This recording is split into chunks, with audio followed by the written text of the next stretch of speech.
Well, I was already wearing the Miami hats. Mom and Dad, they already knew that I was going to go to Miami. I just really hit it off in Miami. Just knew that was going to be my home. I wore the Miami hat, so everyone knew that that's where I was going. And then I remember watching it on TV. Coach Stoops, he was giving his press conference. They were announcing him the head coach. And I saw it on TV at school. Oh, you didn't recruit me too hard, so I didn't really have any ties there besides just being a fan my entire life. John Blake, he only called me like twice. Never really pushed hard to recruit me, so wrote them off the list. It was a Wednesday. I came home from school. Mom, she was doing dishes, and I walked in the house, and she said, "Hey, there's a new coach on that paper. You might want to call him back." So I looked at it, and I was like, "Oh, that's crazy. I just, saw him on TV or whatever." So I called him back, and he said, he goes, "Hey, Jason," he said, "Man, I know you're going to Miami." He goes, "But," he's like, "I'm new in town. Man, I don't want to lose my local kids." And he said, "So I would just like to come out and visit with you." I said, "Well, when's a good time, Coach?" And he said, "Well, how far is Tuttle?" And I said, "It's about 45 minutes. And he goes, "Well, I can be there in 45 minutes. Sure enough, he showed up 45 minutes later, dressed in the same suit he was in on TV. At the end of the conversation, he's like, "Hey, I'm just asking one thing."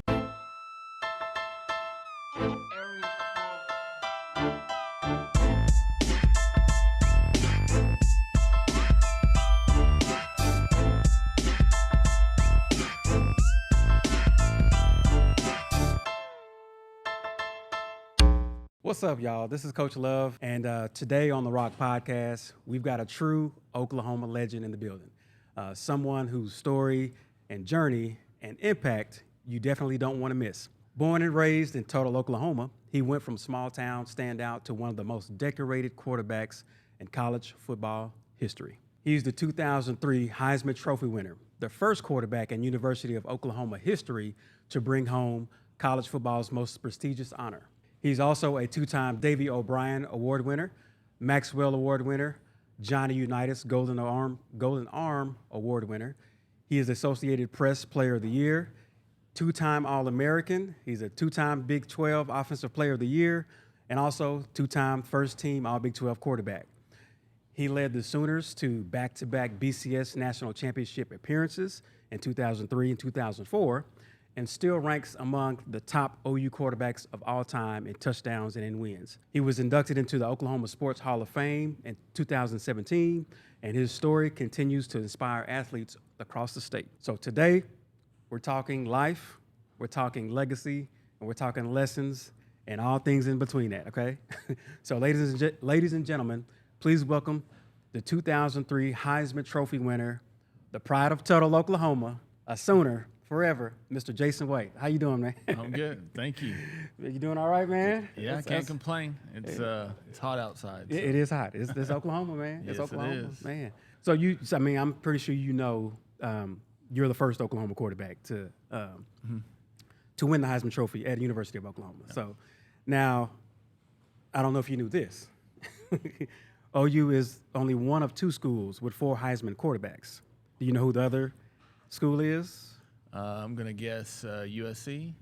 Close. Ah. Close. They have the most Heisman Trophy winners. Yeah. But Notre Dame is the other one. They have 4 quarterbacks. Man, so you kind of a busy guy right now, huh? Just working. Been part of ACS since 2007, and so just helping grow it to what it is today. Yeah. Actually continue to expand. Now we're part of Arkansas. Got a store in Memphis as well. So just growing our footprint across the different states, and I take care of all those stores, and so that's got a lot of travel when it comes to that. But I've learned to make I've learned to make it some of these locations in a day trip. So just to get back to the family and stuff. But I enjoy what I do. It's competitive. Good. It reminds me the guys at the stores, the guys that I manage. It reminds me a lot of a locker room. So just to be able to have that experience through college, through just sports in general. Has really helped me in my career as after football. So you're still essentially the quarterback of your team, right? Yeah. Now, are you like VP of sales, or what do you? No, how do you do? I'm actually what they call a regional president. Regional president. Okay. So I have I have a regional area which is Oklahoma, Arkansas, and Memphis, and so I cover all those states and I think it's a total of 8 stores. So do you take good care of Tuttle?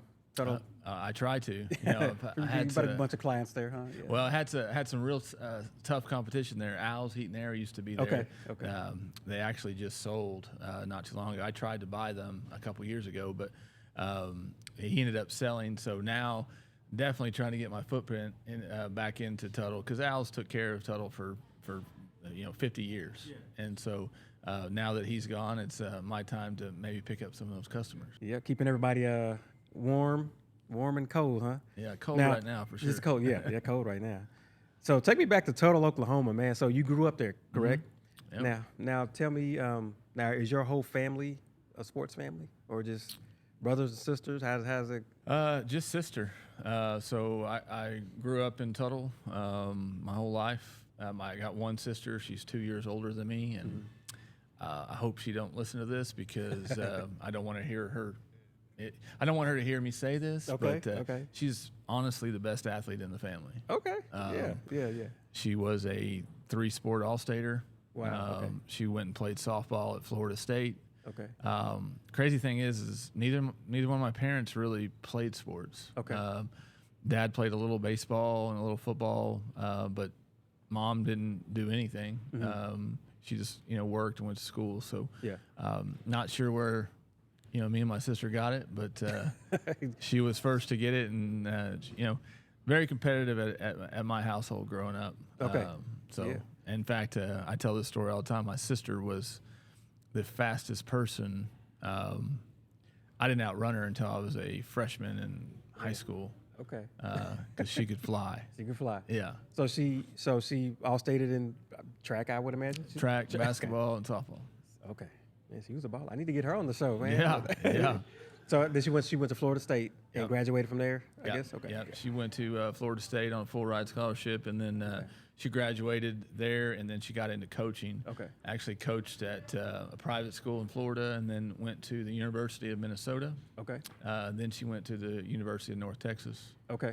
And then my mom got sick, and she moved back home and coached at some local high schools here. Gotcha. So, and currently she's coaching junior high now at Bridge Creek. Okay. So she's still lives in Tuttle. Yeah. She moved back to Tuttle. So, we're still very competitive at everything we do. Yeah. How far is Bridge Creek from Tuttle? That's not too far. It's 5 minutes. Okay. That's what I thought. Yeah. Now, was football your first love? I actually no. Basketball was.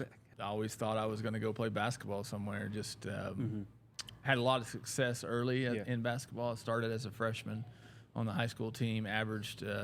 Never averaged under 20 points a game through high school, and so really thought that was my ticket. And had a football coach, Coach Coons. He approached me one day, and he laid out the positives and the negatives of basketball and football, and he's like, I'm not saying you need to quit one or the other, but you need to figure out which one you want to focus on the most. Okay. And at that point, I knew I wasn't going to grow much more than what I was. Okay.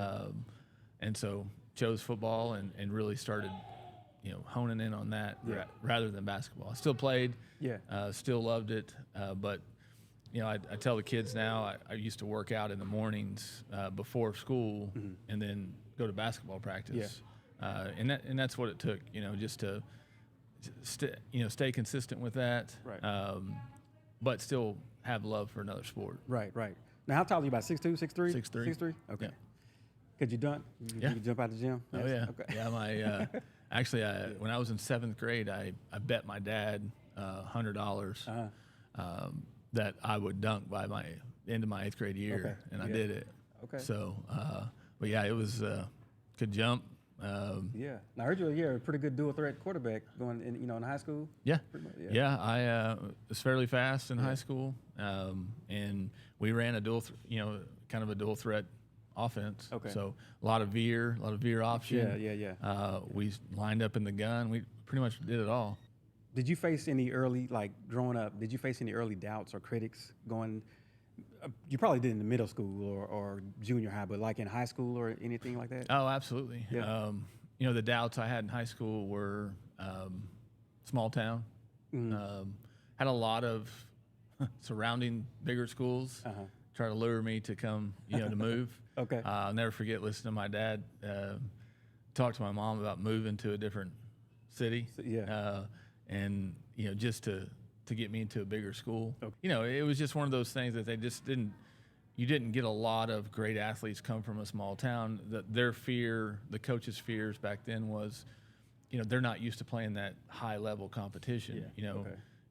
In 3A when I was in school, you might have 2 or 3 players on the other team that were, really great players. Right. Whereas when you go to a 6A school, you're going to probably see, 8, 9, 10 players that are really good. Yeah. And so that was one of the concerns they always had. But I decided to stick it out in Tuttle. I love Coach Coons, was a great coach.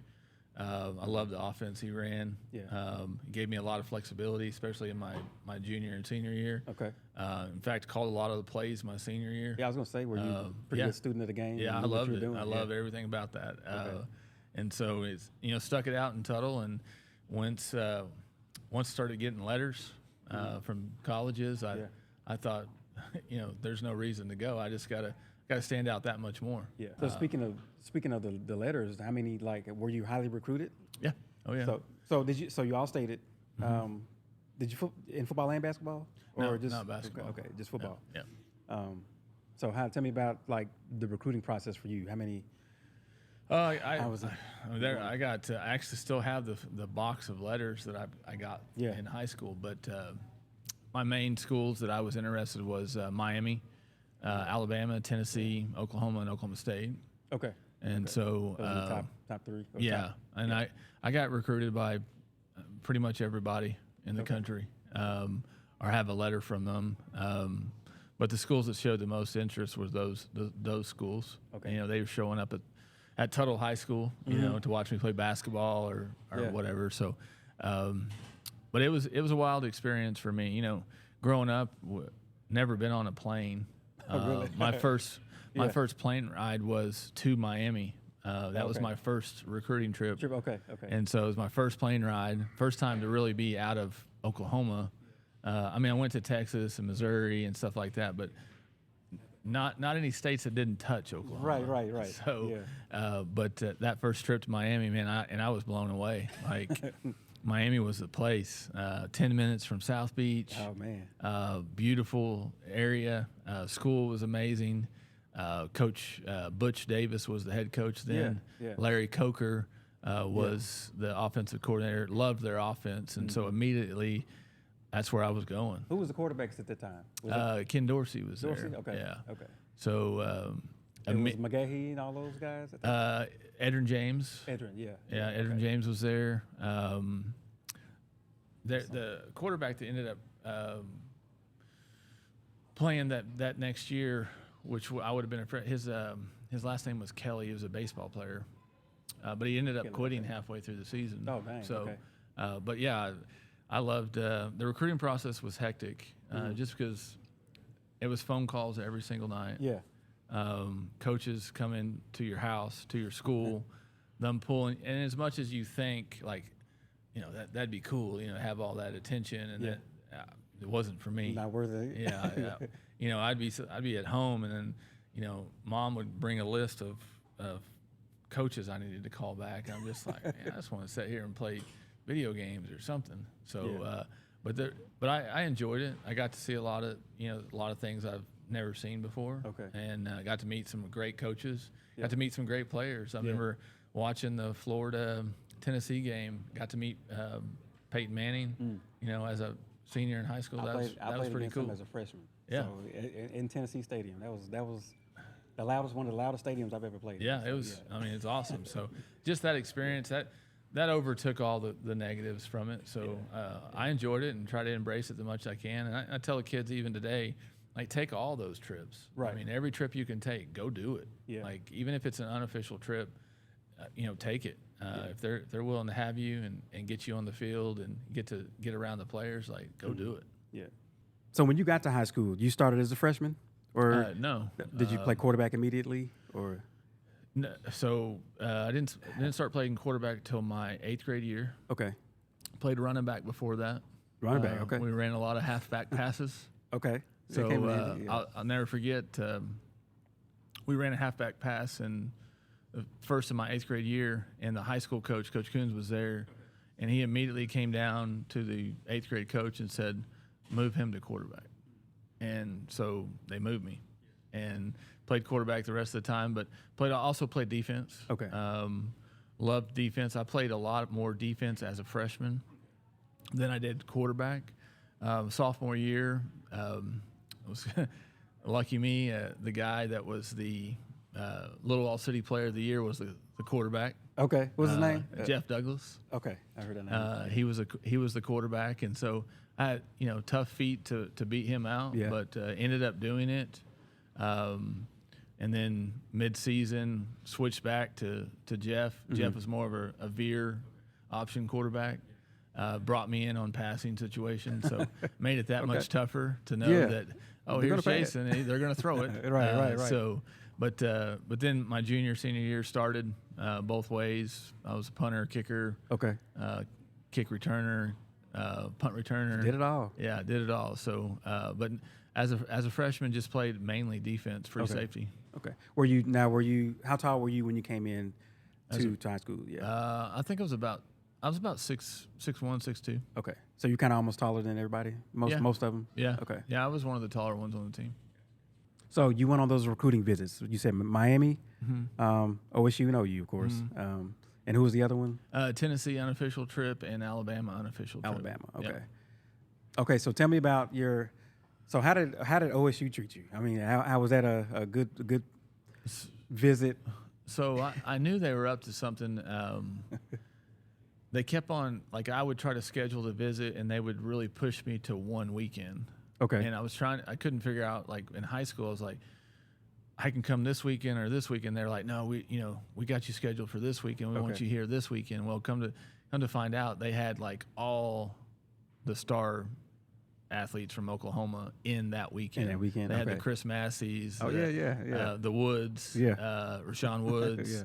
Elbert Cray. They had all those guys coming in that weekend. They want you to come. They wanted me to come because they had already committed. Right. And they were, pushing me to commit to come there too. Course, so, but I had a good time. I mean, I got nothing against OSU. Had a good time there. Loved the players. It was a fun group to be around. Yeah, man, that's funny. How was the Tennessee visit? It was awesome. Amazing stadium. I mean, I've never been in a stadium that held that many people. Yeah. But got to see the Florida play Tennessee. Got to go to a game. I got to be on the sideline for it. I got to go in the locker room, all that stuff. So, but just the atmosphere at Tennessee, like that was, it was almost like it was overwhelming. Yeah. I remember walking into the stadium and just thinking to myself, like, holy cow, like I'm used to playing in front of maybe 1,000 people. Right. Not 110,000. Yeah, exactly. So, but I think that's where my love for, like, hey, this is what I want. Like, I want to do this. Yeah. I think that's when it started. Okay. Well, so what made you decide that Oklahoma is going to be your home? Like, what was that? Well, I was already wearing the Miami hats. Were you? Okay. Yeah. Mom and Dad, they already knew that I was going to go to Miami. Right. Okay. I just really hit it off in Miami. Okay. Edrin James was my host. Yeah. Super cool guy. But just knew that was going to be my home. Yeah. And I wore the Miami hat, so everyone knew that that's where I was going. And then I came home. I remember watching it on TV. Coach Stoops, he was giving his press conference. They were announcing him the head coach. Okay. And I saw it on TV at school, and I was like, oh, that's cool. You didn't recruit me too hard, so I didn't really have any ties there besides just being a fan my entire life. So was John Blake the head coach there? Okay. Yeah. So John Blake, he only called me like twice, and never really pushed hard to recruit me. So I kind of wrote them off the list. But Coach Stoops came in and he had his press conference, and I remember coming home. It was a Wednesday. I mean, I remember it like the back of my hand. So it was a Wednesday. I came home from school. Mom, she was doing dishes, and I walked in the house, and she said, "Hey, there's a new coach on that paper. You might want to call him back." And so I looked at it, and I was like, "Oh, that's crazy. I just saw him on TV or whatever." Yeah. So I call him back, and he said, he goes, "Hey, Jason," he said, "Man, I know you're going to Miami. I know that's." Had you already committed? No, Or I you didn't just, commit. You just wore everything. It was just already out. Everybody knew it. Okay. Yeah. Okay. And so he goes, but he's like, "I'm new in town. I'm a new coach here. New sheriff in town. Yeah. And he said, but man, I don't want to lose my local kids. And he said, that's one thing I want to bring back to this university is recruiting the local kids and getting them here. And he said, so I would just like to come out and visit with you. He said, I said, well, when's a good time, Coach? And he said, well, how far is Tuttle? And at that time, it was 45 minutes. Okay. And I said, it's about 45 minutes. And he goes, well, I can be there in 45 minutes. Okay. And sure enough, he showed up 45 minutes later, dressed in the same suit he was in on TV. On TV. And I tell it all the time. Like he came in and he had this aura about him. Like it was almost like he could have told me that the sky was green, and I would have believed him. But he just had this, and you know, it's one thing I always say is everything he said that day actually happened. Like he talked about winning the national championship. He talked about being a competitor in the Big 12 again, and what he wanted to do at OU. So at the end of the conversation, he's like, hey, I'm just asking one thing. He's like, you got one trip left. He's like, I ask you to just come down, at least just visit the school. He's like, I know you've been a fan of OU your entire life. You can at least visit the school and see what it's about. And he goes, can I get that? Can I get that from you? And I was like, yeah, I'll come. Okay. So went on my trip, loved it. I just remember walking down the halls of the stadium and thinking to myself, like, man, Billy Sims walked down this hall. Yeah. Steve Owens. I mean, all the great Brian. The Boss. I mean, all these great players have been right here. Yeah. And that just, I mean, watching those guys, you know, hearing stories about them, you know, from my dad, it was just, it was overwhelming. Yeah. And remember I came home, I had basketball practice on a Sunday. It was a little shoot around. Came home, went to that. And then I wanted to take a nap. I was wore out from the trip. Yeah. And took a nap, and then I just got up, and my mom and dad were sitting. They always sat on the front porch and drank a glass of tea and smoked their cigarettes. And I poked my head out the window, out the door, and I said, "Hey, I changed my mind. I'm going to go to OU." And I don't know if you guys have ever seen those movies where like the cigarette, like it's like hanging off the like the edge of the lip. It's like, not like even a shade, in their like mouth. a shade tree mechanic. Like a mechanic. Yeah. And so both of them. Just, and it fell out. Yeah, and I said, what? And my dad said, are you sure? And I said, yeah. He's like, I want to be a Sooner. I've always wanted to be a Sooner. I feel like they got the coaching staff in place that would best suit me. Yeah. And I said, so I'm going to be a Sooner. And so I went in, I called all the coaches that recruited me and let them know that I was committing to OU, and then called Coach Stoops and let him know I was coming. So yeah, Stoops stepped right in. He did what he, like you said. He did. Because those were, you know, the Blake and Schnellenberger years. Yeah. Those are the times when we were beating them. So beat them. Well, I beat them 3 out of 4 years. So there you go. But yeah, we didn't win too many after that, or before that. Hell. So, but now you're at Oklahoma, and just like you said, you see the legacy of Heisman Trophy winners, you know, NFL players. Now, kind of your timeline is kind of, I'm going to say, kind of staggered with injuries, of course. Yeah. I mean, so in '99 you get there, you have a hurt ankle and you redshirt. Actually, it was a back. Or your back? Okay. Yeah, I had I hurt my back in the weight room and got it redshirted. Okay. Well, my reporting is wrong. So, so that was your first year. Yeah. And then you backed up Heupel the next year, then as they won the national championship. Yep. Okay. So that's a good person to back up, I guess. Yeah, absolutely. So, and then 2001, Nate Hibble goes. He wins the starting job, but he goes down in the third game. Let's see. It's OU Texas. OU Texas. Yeah. You get your shot, but then you go down. Yep. Get injured. Okay. Yep. ACL. All right. First one. Back, huh? The first one. The first one. Then the next year, you play 2 games. Oh. The other ACL. Actually, not even 2 games. It was the second game of the year. Yeah. What's weird? Both ACLs were my second start of the year. Oh dang. Okay. Yeah. And tore both of them. So, man. But now, that following year, now if I'm a betting man, I wouldn't have bet that you would play a full season the next year. I wouldn't have bet that you would have, led OU to a national title game, won a Heisman, none of that stuff. I mean, you won AP Player of the Year, All-American, Big 12.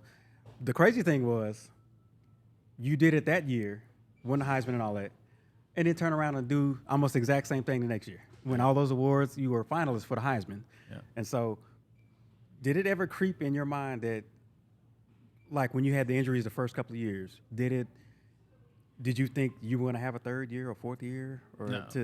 No, not after my second one. Yeah. My first one, no big deal. Have surgery. Yeah. Get back in the game. It wasn't a big deal. Okay. Right? Yeah. Now my second knee injury, Mm-hmm. that's the one that I really contemplated. Like, hey, is this what I'm supposed to be doing? Yeah. Maybe someone's telling me that I shouldn't be playing football. Mm-hmm. Maybe it's just time to get a clipboard and just help the team wherever I can. Those were the thoughts. And Yeah. the moment the doctor told me that, hey man, you got a chance to come back. Mm-hmm. There was one doctor, Dr. McGinnis, that he's very positive about it. Yeah. And although he probably didn't believe it, he made me believe it. Yeah. But came back after that. Now I will tell you, the amount of help that the coaches did for me, that especially in 03, like a lot of people don't know this, I only practiced 3 days a week. Okay. In 03. Kind of weight, like load management stuff. Yeah. Type stuff. So I would be out at practice, but I wouldn't be standing up. I wouldn't be doing drills. I'd just be sitting there. Okay. Just to try to keep the load off my knee. Yeah. And so they really made it to where it was doable, which I'm glad they did, because I don't know that a lot of coaches would have done that. Right. So, but they saw something in me at that time that they made it work, and so What was the doctor's name? Dr. McGinnis. Dr. McGinnis. Yeah. Thank you, Dr. McGinnis, for making him believe he got that one extra time to get out there and play. Yeah. And, but yeah, That's it was a wild ride, and there's a lot of injuries that guys that just never got talked about either. And but I will tell you that my turning point in 03 was we played the second game of the year at Alabama. Okay. Which is who I tore my knee against the previous year. Okay, gotcha. And the entire week, the media kept on saying, like, you do realize, like, you tore your knee the last 2 years on your second start. Yeah. And they kept bringing that up, and I can never forget after we beat Alabama, and I'm sitting there thinking, I made it. I made it through the game. No injury. The curse is over. Yeah. So after that, it was all, uphill. I mean, you lit it up for the rest of the season, man. I mean, the Heisman Trophy, that's the most prestigious honor you can get, man. Yeah, I mean, absolutely. Now, you got to a BCS title game. And who was that against? LSU in 03 and USC in 04. Okay. Now, would you trade a Heisman Trophy for a national championship? 100%. Would you? Yeah. Okay. Oh, yeah.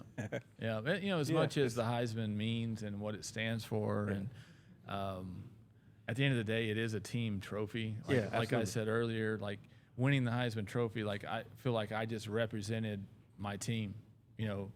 If I could cut it up into pieces and give everybody on that team a piece of it, I would. Yeah. But I think it goes farther than that. It goes to the coaches. Like I said, Coach Long, the quarterback offensive coordinator, he made the offense work for me. Like I had trouble in 03 going underneath center and actually like dropping back to pass and stuff. So he made everything out of the gun. Like they put a lot of work in, so they get some of that glory too. Yeah. And so, but good yeah, I would, winning the Heisman Trophy is one of the best things that's happened. But I share it with everybody that's on that team, including the coaches, the training staff. Absolutely. I mean, I'm sure the training staff was tired of seeing me. Yeah, I was going to ask how was the rehab for all of that stuff, man? I mean, it was like 2 straight years of just being in the training room, and as a player, like you try to stay away from that place. Exactly. Yeah. Yeah. But I was like living in there. And Yeah. so, but, you know, they made it, at the end of the day, it was worth it. Regardless if it would have panned out for me or not. Like, it made me who I am. Yeah. Made me realize that, you know, you can't let anything get in your way of your dreams. Yeah, right. And so I wasn't going to let that stop me. Sometimes I thought it was. Yeah.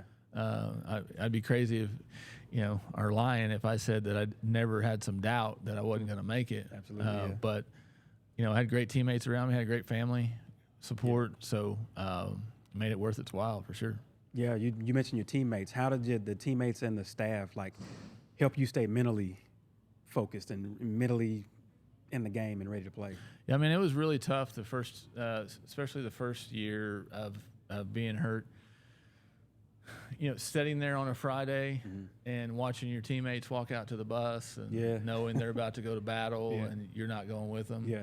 That was tough. Man, I did that one time. They were going to Hawaii, of all places. Of all places. Yeah. They're going to Hawaii without me. Yeah. But no. I know that feeling, man. Yeah, but it's not a good feeling at all. And, you know, but I think you have your core group of guys that, you know, they always kept you up. You know, those guys would come in the training room when I was doing rehab and check on me and stuff. And, you know, those little things like that. But I think for me, I got a little taste of college football before I got hurt. You know, the OU Texas game when I came in 01, that little bit of taste there, like that drove me. Made you want, Like I didn't want to lose that. I wanted it back. Yeah. And so anytime things got tough for me, I would just think about that. Like, man, that feeling of walking down that tunnel after a win, you know, you're not going to get that anywhere else. No. So you might as well give it all you got right now because it's probably not going to come back. Absolutely. Absolutely. Now, you mentioned in high school, the coaches allowed you to call plays, so you kind of knew what you were doing, and as far as being a quarterback. Now, how big was the jump from Tuttle offensive play calling to college? I mean, big difference. Yeah, it was pretty big difference, and I think one of the keys there is my first OC at OU was Mike Leach. Okay, and so he, you know, he's a great coach. You know, rest in peace. But he made, you know, he would draw plays on napkins. Oh, I bet. You know, and he would bring it into the film room the next day and draw it up on the board and be like, "Hey, we're going to call this." Yeah. So I think the verbiage for me was the toughest part. Okay. Like understanding the why behind the play. Yeah. Like I always got that. And I think what helped me was I played defense. Okay. So I knew that helps. like I knew that what each position had to do. Where they were going to go as far as coverages and all. And so I think that helped. But the verbiage for me, the verbiage got longer. You know, in high school it was, you know, trips right, check with Jason. Like, that's the play, you know. And so you went from that to having some pretty lengthy plays. Give me an example if you can remember one. It's ace right Roy, rip, 619 Y post. Okay. So he was one of the air raid. Yeah. Yeah. And actually, him and Hal Mummy is the ones that brought it. Came up with Yeah. So, but that was the toughest part for me as far as the playbook. And then the other part that, you know, I think the Lord works in mysterious ways, and maybe this was His way to slow me down. Okay. But after the injuries, I figured out like I didn't have to be fast with my legs. Right. Like I didn't have to try to make every play. Like I had guys that were way faster than me, and give it to them. Yeah, let them do that. You know, so I figured out how to truly play the quarterback position, and me not have to, you know, run. Right. You know, because before that, I would go through 1, 2, 3 reads, and then I'm gone. Yeah. Like I'm out of here. Yeah. But after that, I was like, okay, I'm going to go through 5 reads. Yeah, you got to. And then I'm going to dump it over here to this running back. Yeah. So, you know, that is one of the things that positive that came out for me was I slowed down. Like, and I figured out, like, there's always an outlet somewhere. And usually there's going to be somebody open if they run the right routes. Exactly. So do you think today's high school athletes are better prepared for the jump to college, or has the game changed too much for that? No, I think they're better prepared now. Yeah. I think there's more out now as far as like with technology and the things these kids have access to as high schoolers. That jump from high school to college is probably not going to be as big as it used to be. Right. You know, one of the things that I notice a lot, like watching my son play football, like looking down there on the sideline and they got iPads watching the previous play, and I'm just like, whoa, like we didn't have that. Yeah, you know, we had to draw it up on the whiteboard. Right. You know, this is what they did. This is right. So I think that jump is probably, it's still going to be tough. Because you're going from, you know, playing, like I said, you might have 10 great athletes on the field in high school, but when you step into college, you know, everybody's good. Yeah, everybody. You know, and then beyond that, in the NFL, everybody's really good. Yeah. And so there's still going to be that little bit of gap there, but I think the technology has really brought the two together. Yeah. With the success that you had in 2003, your Heisman Trophy season, like when did you think you were gonna? That you had a good chance to win it? Like, or what game? Or man, actually, you were just playing. I was just playing. Honestly, I was just happy to be out there and not hurt. Yeah. Enjoying the ride. I remember after my first realization, we played UCLA, and then we had an off weekend. A lot of the guys wanted to go out on the town after the UCLA game, so I went out with them. Yeah. And that's at that point I realized, like, holy cow, like my life is totally different. Like, and then I'll never forget the SID. Kenny Mossman was his name. He came up to me that next week and said, "Hey, we're gonna send out postcards for your Heisman campaign." Okay. And I was like, "What? What do you mean?" He's like, "Yeah, you send these postcards out with your stats and stuff on them to Heisman voters." He's like, "I need you to approve this." Yeah. And I was like, "Kenny, I don't care. Whatever. Yeah, whatever." But that's when I think I really kind of figured out, like, hey, this could be like an actual legit deal. Yeah. I never watched ESPN. Oh, really? No. The only time I watched it was Saturday nights, just to watch the rest of the teams. Yeah. But every Monday, I would get, my buddies would text and be like, "Hey, man, you're number one on the Heisman watch list." And I'm like, cool, you know. But I think when I actually went to the award, I still didn't believe that I would win. Oh, really? Had a terrible Big 12 championship against K-State. Okay. So I thought that kind of, you know, shooed me out of the, you know, winning it. Yeah. Plus, he had Larry Fitzgerald. I mean, the dude was amazing. He's one of the finalists, right? Right, yeah. And then who was the other one? Chris Perry and Eli Manning. Okay. And so, but I remember standing backstage with all those guys, and we were all looking at each other and like, "Hey, did you write a speech?" You know, everyone's looking at Larry, you know, like, "Hey, did you write a speech?" And he's like, "Yeah, I wrote a speech." And then Eli wrote it. They looked at me, and I was like, "I didn't write no speech." Yeah. And I remember Larry looking at me and said, "Well, you should have. You're going to win it." He told you that? Yeah, I was like, And so, sure enough, I won it. But yeah, it was. I didn't really realize that until probably the award ceremony. Yeah. I really thought Larry would win it. So yeah, he had a good season. Okay, so after you won it in 2003, in 2004, how much pressure was it on you to do it again? So this was, you won it. 2003 was your senior year. Yeah. But you were granted another year, like a medical. Okay. Yeah. So how did you think that would happen?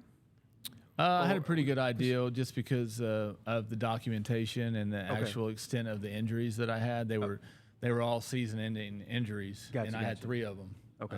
And so I thought I would get it for sure. But as far as the pressure goes, coming in 2004, there's a lot of talk about it. You know, they wanted me to do the cover Billy Sims did with Charles White, where they like trying to tear apart the Heisman. Yeah. You know, and they wanted me to do that, and I was like, I'm not doing that. But you know, for me, I was lucky.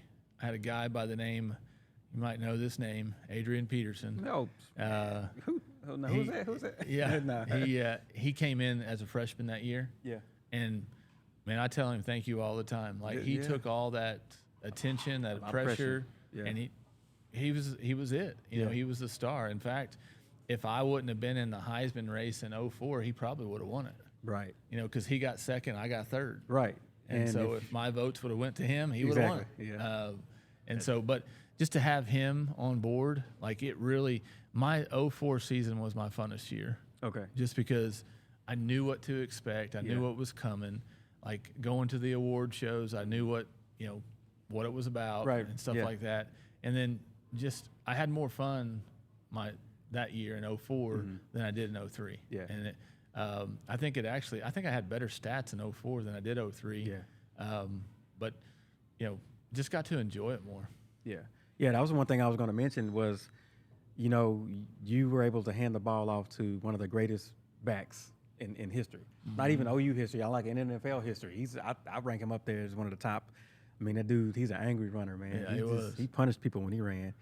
But what was that dynamic like between you two guys? You know, during the season, outside and it was. I remember the first day he showed up on campus. We were actually running in off season in the summer, and he shows up and walks in the door, and he's in like these biker shorts and a cutoff shirt, and I remember looking like a gladiator. Yeah. Well, we all looked at each other like, "Who's this JUCO transfer?" Oh, you know, like there's no way he's a freshman, right? No. And they were like, "No, that's that running back," you know. And I was like, "What?" The dude looks like he's a grown man. Yeah. And but for me, it was his biggest thing his freshman year was the plays, like learning the plays. So, like after we'd break the huddle, I'd be like, "Hey, Adrian, you know, you're gonna go to the right, or go to the left, A hole, B hole." Yeah. I would help him because I knew he was going to be that big of an asset for me. Yeah. But one of the funny stories I always tell is he, in one of the first games he played in, we called a pass play, and we broke the huddle, and he's like, "Hey, who do I got?" And I looked over at the defense, and I was like, "Hey, you got 55?" I said, "But if 53 comes, you got to pick him up." Okay. Well, they both ended up coming. Oh. Okay. Well, he ended up picking up the outside backer and not the inside backer. So I was going to throw hot off the outside backer. Okay. And I saw him going over to pick him up. And so I get blasted and just, and I'll never, he stood over me. He's like, "Was that my guy?"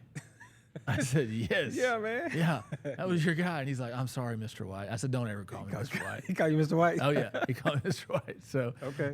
But Adrian, he picked it up fast. The first few games, you know, it was you know, trying to get him to learn the playbook, but he picked it up fast, and obviously you see the rest is history. Yeah, yeah.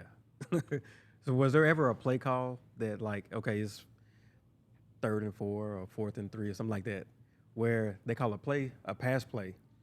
Did you ever audible to give it to AP? No.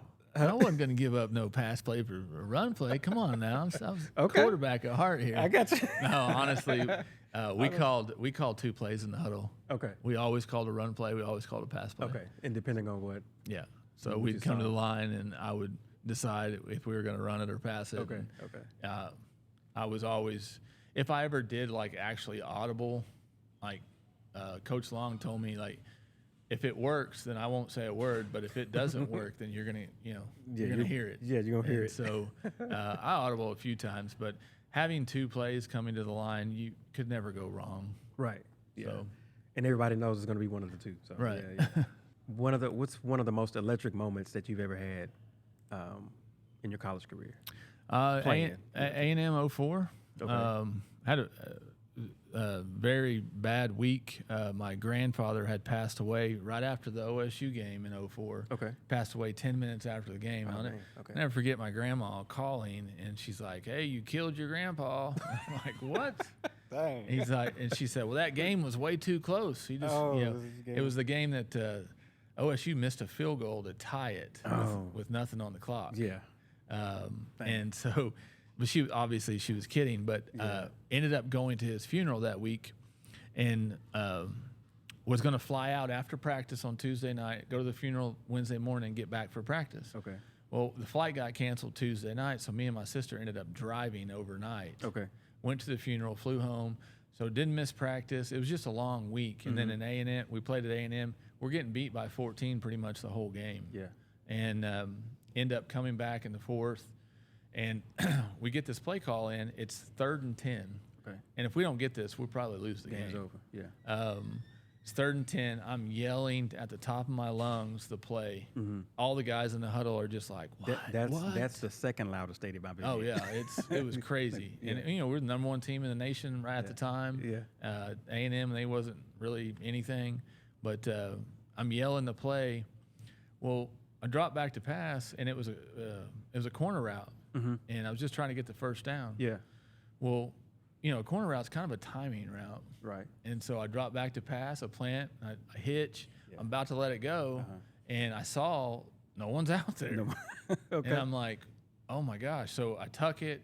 I start running up the middle, and all of a sudden, Mark Bradley comes out of nowhere running a dig route. Okay. He was supposed to run a corner route. Yeah, yeah. He's running a dig route, and I hit him over the middle, and he scores a 40-yard touchdown. 40, dang. And, at that moment, the way that place was, and then the silence it had was so crazy to Silence me. the crowd. Yeah. Yeah. But that was probably most electric because it meant a lot. There's a lot that went in that week. And so to win a game on a messed up play call, man, that was pretty crazy. Stuff happens. Yeah. Was there a team or a stadium where you always looked forward to go play? I always I like to play at OSU. Yeah. I like the fans, the student section right on your back. Yeah. Boy. Yeah. I love playing there. And it was always competitive.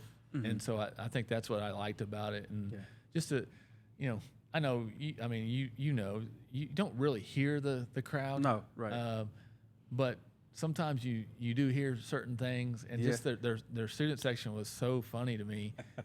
It's almost like I just sat there and laugh because they're really trying to get at you. So, but I always enjoyed playing there. Place I hated to play though was Baylor. Baylor, really? Man, okay. I'll tell you, back in those days, Baylor wasn't that good. No, and they blitzed every down. And so I didn't, you had to get rid of the ball. So every time we played Baylor, it was like I knew I was going to get hit regardless, nonstop. And so absolutely hated playing against Baylor. Man. Yeah, I don't think we ever had much trouble against Baylor, but let's see.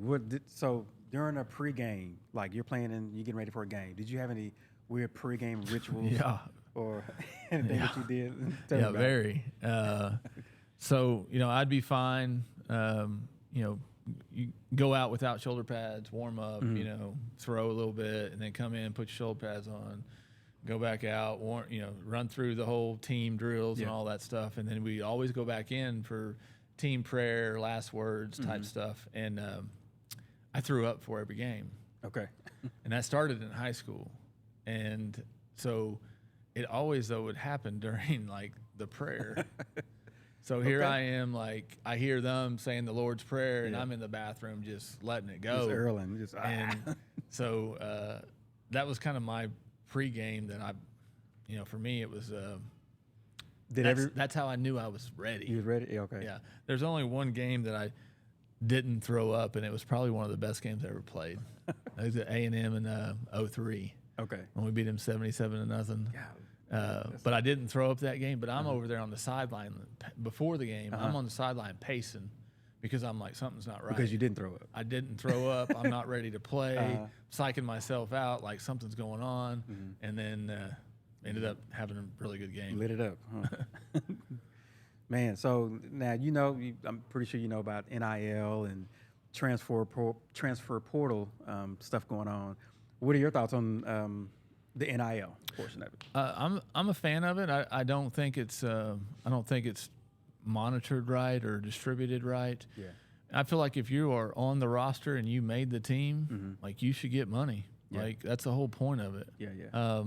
So my thoughts would be if you're a freshman, you get $500 a week. If you're a junior, you get $750. Yeah. Or if you're a sophomore, you get $750. If you're a junior, you get $1,000. If you're a senior, you get $1,200. Yeah. You could build in bonuses for graduating earlier, carrying a certain GPA. Okay. Yeah. You could get bonuses for championship games. That would have fixed my GPA my freshman year. Exactly. Yeah. But I feel like that would take care of everybody on the team. Yeah. Right now, like I was in some dealings with Caleb Williams when he was here, and we were trying to get him to do some stuff with us. And one of my requests to him was like, this money we pay you, like, I want to get the linemen involved in on it. Okay. Like, bring them up here. We'll do a commercial with them. Yeah. You pay them each, whatever. And, because I just don't feel like everybody gets that, Yeah. I don't know. They don't have the same opportunities. But if you had everybody making the same money, Yeah. like if you're on the team, like you should make something. Something. Yeah. Because the reason that started was because these kids are struggling during college, which I know you probably did too, just like I did. A little bit. And I had a kid when I was a sophomore, so that made it even worse. Yeah. But you should get something. But now it's just going to the guys that are the top players, the most attention. Yeah. Those are the guys making all the money. Right. And some of these workhorses that don't get noticed, they're not making any money. So I feel like they could have monitored that better. Yeah. As far as the transfer portal goes, I can't stand it. I'm a big guy. I do think there are reasons to transfer. Yeah. But I don't think that. I think you should get one transfer and that's it. Yeah. Like one freebie. Yeah. Like, hey, it's not working out. You're a sophomore. You want to transfer to Kansas? Go ahead. Yeah. But you're done after that. Lose some eligibility. Yeah. Well, not even lose. Like, you're done. Like, you cannot transfer again. Okay. Well. Okay. Like, Yeah. I just feel like it's abused a little bit. Yeah. And it goes back to what are we teaching these kids? Like when the competition's too tough or you're not the starter, going somewhere else. Yeah, just pack up and go somewhere else. Yeah. I mean, so when you get into the real world and you're not the best at your job, and all of a sudden you're just going to start changing jobs all the time, Right. So I think both of them could use a little work. I do think they're helpful, but I think they could use some work. Yeah. I mean, sometimes you have kids or athletes leaving. They'll get a NIL deal and then take money and leave, like go to another school because they're giving more money. Yeah, that's what I think about all the time. If I would have done that deal, we ended up not doing the deal with Caleb Williams, but if I would have done it, he left the very next year. Yeah. So that money just would have been gone. Yeah. So like you probably would have been one of the top money makers, I guess, if you had an NIL deal, winning the Heisman and everything. Would you have distributed it out to your linemen or help them out? Absolutely. Yeah. I took my linemen out to dinner every Thursday. Yeah. We had a deal that if I got sacked, they had to pay for my dinner. Okay. But if I didn't get sacked, I had to pay for their dinner. Well, I always paid for their dinner anyway. Well, that's good. So I got to keep those guys happy. So, but I would have took care of the linemen. Those guys are the guys that make it happen. Yeah. And so I would have definitely took care of them. But I think there's a lot of other things you can do there as well. And I just think if someone monitored it better, or, put a cap on it or something. Put a cap on it. But even with a cap, like, why cap it if everyone's making the same amount of money? There's no cap to be made. Yeah. So, but I think you'd get more out of the college student if you set up some sort of like structure like I mentioned is just think if if you carry a 3.0 you get an extra $20,000 like how many guys do you think would come up with a 3.0 or if you graduate early we're going to give you 50,000 you're going to your graduation rates are going to go up. The kids are going to actually get something out of it besides just football. And then also performance wise, like if we want to start paying these kids, like, if you have a bad game, like it's okay. It's okay. Right now it's okay. They don't have any consequences. Like they could be making $1 million a year and not play it down but there's no consequence. Now you were injured, your first few years. Did you ever think about transferring? Absolutely. Did you? After it was pre-injuries though. Okay. So I came after the national championship. I had a battle with Nate Hibble. Okay. Yeah. And it went through spring and into fall, but man, I outworked him. I outperformed him. Yeah. I kept all the stat sheets. Yeah. Like I mean, it was a blaring difference. I can remember one time during a scrimmage in the spring, like I had like 5 touchdowns and he had like 3 interceptions. And so like for me, it was like I outplayed you. Right. I should be the starter. And so when they announced him the starter, I was like, all right, I'm out of here. You know, made a couple calls. I actually talked to Coach Beamer out of Virginia Tech. He said, hey, we got, come on. And I'll never forget, it was during 2-a-days. Okay. And so that was the morning practice. And then after the morning practice is when I made the call, called a couple coaches.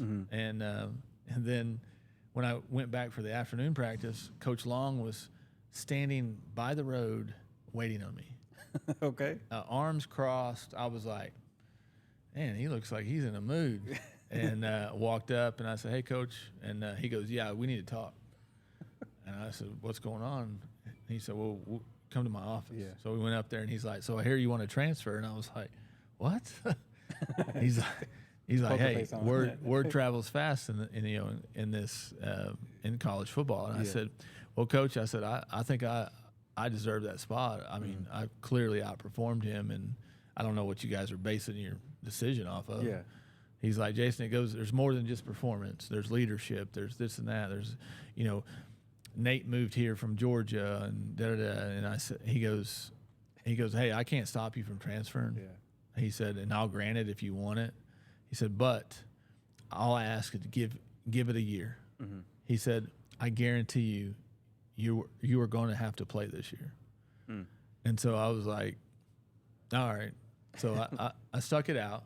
And first like 4 games, I got some mop up time, and I'm hot because I'm like, I ain't playing. Like Nate's going to play the rest of the year, and I'm going to sit over here. And then he goes down in the Texas game, and I come in and we win the game. And the first thing Coach Long said, he goes, I told you we were going to need you. And so, but again, I went through that of like, hey, maybe I should go somewhere else, but I'm glad I didn't. Who was the toughest dude in the locker room? Teddy Lehman. Lehman? Oh, yeah. Okay, I remember him. Smartest player on the team? Corey Klein. Nobody knows the smartest dude. Now, what position did he play? He was defensive line. Defensive line, D-line? Okay. All right. Most reliable, the guy that you trusted with the game on the line? Mark Clayton. Okay. That's a good one. Biggest trash talker? Torrance Marshall. I've heard him a couple of times. He's a trash talker, funniest on the team? Roy Williams. Roy. Big Roy. Best dancer post-touchdown celebration? Oh, and we didn't get a lot of that, so... That's when they were throwing penalties back then. At that time. I couldn't really answer that one. Okay. Couldn't answer that one. So who was the athletic freak? Could have gone D1 in anything? Andre Woolfolk. He was a good dude, Yeah. Coolest under pressure? Oh, coolest under pressure. You know what? It's Vince Carter, my center. Okay. That dude was always... There could have been a fire, and this dude's like walking. He's like, it never phased him. So I'll definitely say Vince. Okay. Who was always in the weight room? Oh, Wes Sims. Wes Sims. Okay. Most competitive? Brandon Everidge. Book. Loudest voice, the best leader? And I played with so many of them, but one that sticks out is probably Rocky Kalmus. Rocky. Okay. That's old Jenks boy, ain't he? Yeah. Who would be the future coach from your Josh Heupel. Of course. Yeah. I mean, the day one, I knew he was going to be a coach just by talking to him. Where's he at now? Tennessee. Tennessee. That's right. That's right. Most likely to run for office. Political. Trent Smith. Trent Smith. Oh, really? Yeah. Oh, yeah, absolutely. I think he's in it, kind of. Is he? Okay. Yeah. Okay. He's asked me to endorse some people, and I'm, I think he's in that scene. Okay. You try to stay out of politics? Yeah. Okay. You never thought about running? No. Okay. You don't want to hear what I got to think. You don't want to hear what I think. All right, so this is a session of this or that. Okay. OU Texas or Bedlam? Red River rivalry or Bedlam? Well, that's tough. I'm going to say OU OSU. Okay. Okay, but OU Texas means a lot to me because that was like my first, it was like my coming out party. Okay. And so that one's tough. But Yeah. if I didn't have that such success against Texas, Yeah. I would say OU OSU. That means more to an Oklahoma kid Right. than OU Texas. Yeah. Now, you talk to a Texas player, it's OU Texas all the way. Absolutely. Yeah, absolutely. Playing in Norman or a hostile Big 12 road game? Norman. Yeah, absolutely. Rehabbing the ACL or running stairs at 5 a.m.? Yeah, I run. Let me run. As long as you're running. Huh? Yeah. Okay. 2-a-days in 100-degree heat or late night film study? I did both, but I'm going to make it easy, late night film study. Okay. Country or hip hop? Ooh, I've always been hip hop. Okay. Yeah. I I actually didn't really start listening to the country till probably like 10 years ago. Oh, really? Yeah. Okay. Okay. Sam Bradford or Baker Mayfield? Who would you roll with? Man, I'm gonna have to say Sam. Sam. Okay. Yeah. Why is that? What's your thought process on that? I just think he's got. That's a tough one though. Yeah, it just is. because Baker's got so much got two leadership different skills. styles. Yeah. Yeah. Baker's got so much leadership skills and Yeah. a good following, but Sam's got just that raw quarterback talent. Yeah. So that makes it tough. Yeah. Or what was your plan? Did you plan to play in the NFL? You wanted to play, Yeah. but just the injuries kind of. Yeah, no, that was one of my dreams was to play in the NFL, and actually was with the Titans for I don't know 8 months or so, and actually partially tore my ACL again. Yeah. When I was with them, Okay. so just thought it was time to hang it up. Okay. Did you ever get it? So it was Titans. Was there another team? Yeah, so I went to the Chiefs rookie camp. Okay. And then the Titans called and was like, "Hey, Yeah. we want you." So Okay. went to the Titans. Gotcha. Okay. Did you? So you mentioned coaching a little bit with your son. Yeah. How many kids do you have? Just 4 total. 4? I Okay. got 2 step kids. Okay, And okay. 2. and they're all in sports. Yeah, most of them are out of high school now. Okay. But they all played sports. Yeah. Did they? Okay. So tell me what's going on with you today. I know we talked earlier about, ACS. Anything else you're involved in besides coaching or? No, actually, not even coaching anymore. I think I'm coming to that point of life to where I'm going to be able to spend some time with my lovely wife. Yeah. Without the kids bothering us all the time. But yeah, I think just work mainly, hanging out with the family. We go to the lake a lot. Yeah. But What lake? What you lake follow. You follow. Okay. Yeah. But yeah, it's been great. It's been a wild ride from college to after career to now. Yeah. And everyone always asks if I would change anything about it, and I absolutely wouldn't. I think everything happens for a reason, and Right. you learn from it. Yeah. So have you heard the movie Back to the Future with Michael J. Fox? Yeah. So if you could go back in time, like get in that DeLorean and go back to 18-year-old Jason White, what would be something that you would tell him? I think if I could go back and when I was 18 and tell myself something, I think it would be cherish the moments more. I think we get caught up in the wins and losses, and we lose sight of what the competition of it. Okay. And so I think just cherishing the moments of everyday life, everyday time with your kids, your family, whether it's in sports or anything. I think just make sure you appreciate those moments, more than, as an 18-year-old kid, you don't think about that stuff. Right. No. just like as winning the Heisman Trophy, it doesn't hit you until you're, 35 years old, and you're like, dang, that's a pretty big deal. Yeah. So I think that's what I would say. Okay. How has your faith or your mindset evolved over the years of playing sports? I think my faith grew stronger when I got into college. Is it? And Okay. I think it was because it was ready. Like we had church on Sundays that was available to us. Yeah. Like we had church before the games if we wanted. Mm-hmm. And I think that's when I started really digging into my faith, is at that point. Okay. And then, through the injuries and everything like that, I always felt like, this is God telling me, like, hey, this ain't your thing. Mm-hmm. But then I got it spun back on me one day, and someone said, well, maybe he's just testing you to see how bad you want it. Yeah. Yeah. Okay. And I ran with that. Yeah. I was like, okay, Right. I got you. Yeah. You know.